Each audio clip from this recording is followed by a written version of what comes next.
साहित्य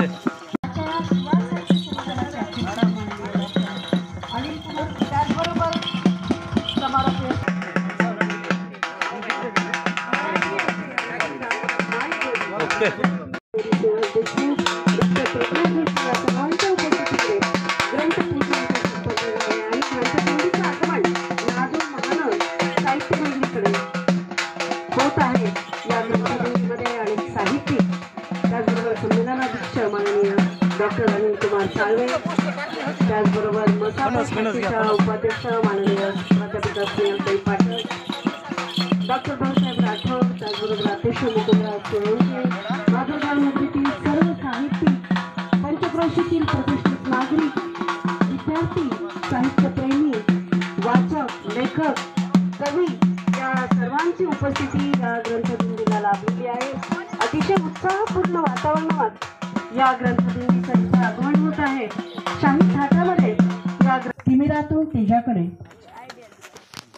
प्रभू आमच्या ने जीवना सर्वात्मका शिवसुंदरा स्वीकारया अभिवादना स्वीकारया अभिवादना.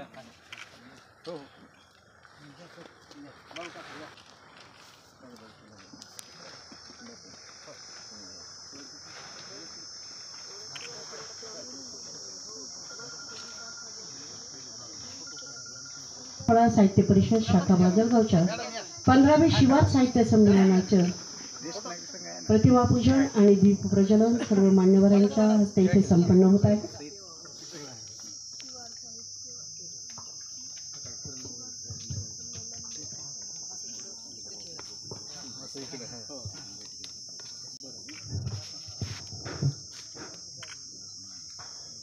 आमच्या मनामनात रंगतो मराठी, आमच्या उराउरात स्पंदते मराठी, आमच्या नस संपन्न करत आहोत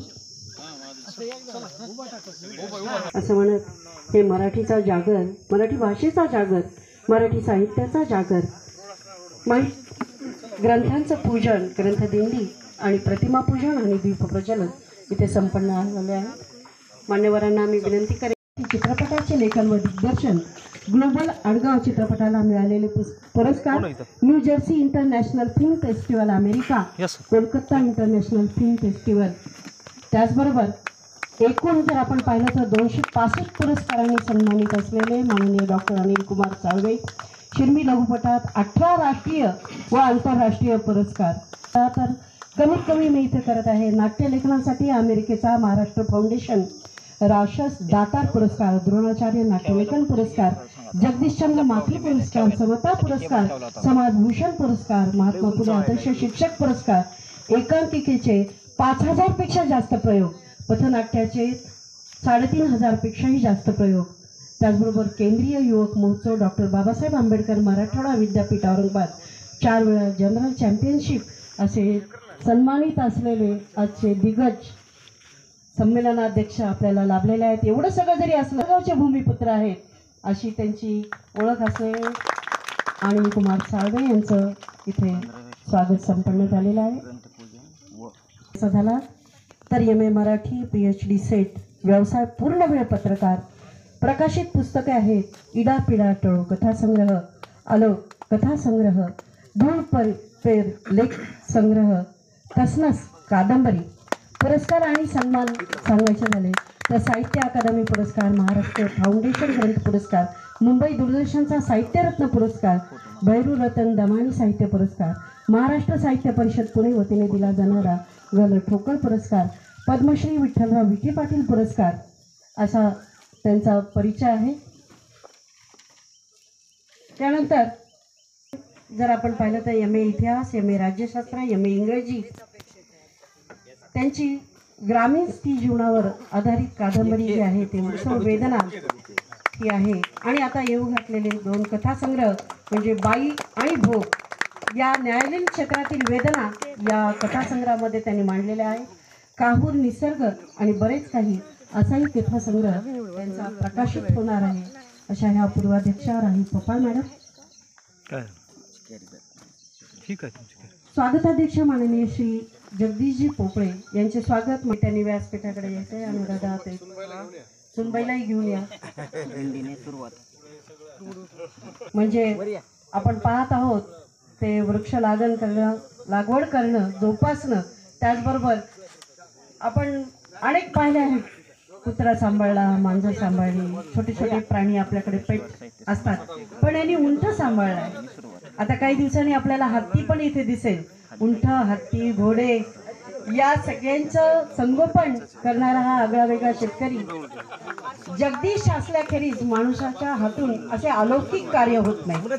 असे जगदीशजी पोपळे भक्तजनों का संकट छिनले दूर करे जय जगदीश हरे. असंच हे स्वागताध्यक्ष असलेले जगदीशजी पोपळे यांचं इथे स्वागत संपन्न होत आहे. सोळंके यांचंही ते स्वागत होईल. माननीय श्री जगदीशजी पोपळे हे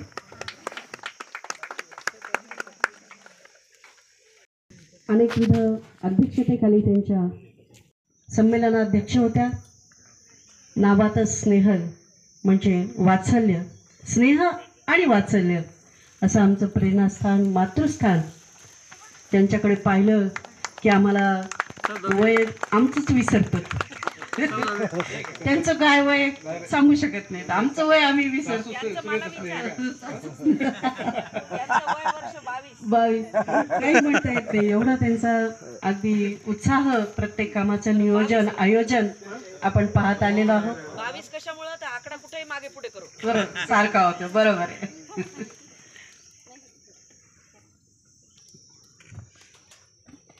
विशेष सांगायचं झालं तर आजचे जे संमेलनाध्यक्ष आहेत डॉक्टर अनिल कुमार साळवे हे प्राध्यापक भाऊसाहेब राठोड यांचे शिष्य आहेत. पहा, शिष्याचा हा परिचय, त्याला घडवणारे हे शिक्षक आहेत, असा हा मोठा परिचय त्यांचा आहे.